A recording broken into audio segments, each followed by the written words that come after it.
अस्सलामुअलैकुम, welcome to my YouTube channel home tips and blogs. Viewers, आज का हमारा टॉपिक है मुंह की बदबू को कैसे ख़त्म किया जाए। मुंह से आने वाली बदबू दूसरों के सामने शर्मिंदगी का बायस होती है।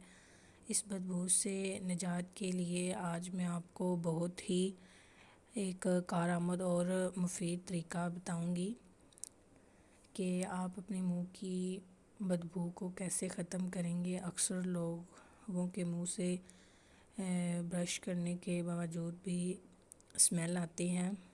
तो जी आइए मैं आपको बताऊं मुंह की बदबू को ख़त्म करने के लिए जो चीज़ें हमें चाहिए। नंबर 1, सिरका 1 चम्मच, गर्म पानी 1 कप, शहद 2 चम्मच, लौंग पीसी हुई आधा चाय का चम्मच। ये हैं वो 4 अज्जा। अब सबसे पहले आपने इनको मैं आपको इस्तेमाल करने का तरीका बताऊंगी। इन तमाम अज्जा को अच्छी तरह मिक्स कर लें और रोज़ाना माउथ वॉश के तौर पर इस्तेमाल करें।